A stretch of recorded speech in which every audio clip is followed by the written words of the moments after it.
Good morning, everyone. Today is the 22nd of August, 2022. Yesterday, I rebroadcast two messages I did back in 2007 entitled, "If You Think I'm a Fatalist, Listen to This Sermon." And I did part one and part two if you have a chance. They're rather lengthy, but they're just chock full of scriptures to prove the absolute sovereignty of God in all things. That being said, what is there left to say? God is sovereign over all things, including all souls. Then what do we have to do with anything? A lot of people say Larry just thinks all he has to do is twiddle his thumbs. Sit back and twiddle his thumbs. No, I think I've got over 4,000 messages on sermon audio, so if I thought that, I think that would disprove your presupposition. But a lot of the 4,000 sermons are proclaiming the sovereignty of God, which we virtually don't hear anymore. There are some Arminian preachers, I'm sure, that have 4,000 sermons out proclaiming the free will of man and the great decision they made by letting Jesus into their heart, and how that God lives and moves and has his being in the creature. I had a guy one time call me and tell me that it would make God more sovereign to give man a free will. Go figure. Because if you hold that position, then you make man God, and God is a puppet on man's string.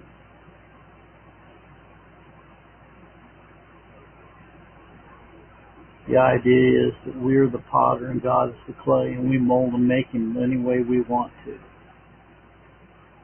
And that is the idea that is perpetrated not only by Arminian preachers, but also perpetrated by humanists and philosophers and Roman Catholics and Muslims, because it's all works. It's all based on the exaltation of the creature. When we should be exalting God, you know. There are many, many passages I could cite as evidence for what I'm saying, and that's why I pointed you to the two messages that I rebroadcast yesterday. You know, and that's why I spent a considerable length of time going through the whole Bible and writing a book entitled "God Does Not Love Everyone, but He Does Love His Elect from Everlasting to Everlasting." If you would like a copy of that book, I'd be more than pleased to send you a copy. Now, it is a PDF file, and just be warned in advance that it's not something that's palatable to the flesh, and it's 350 plus pages. Okay? The Bible points very clearly that there are a clear distinction of two different peoples, and God's supremacy is certain.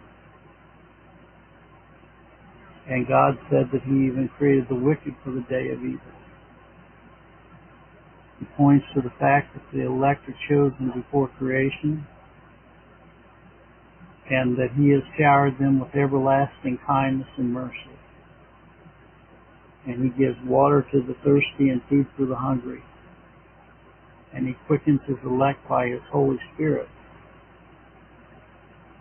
And many of the Old prophets, Old Testament prophets, show of the electing power of God, including Jeremiah, Ezekiel, Daniel, Hosea, Joel, Amos, Obadiah, Micah, Nahum, Habakkuk, Isaiah.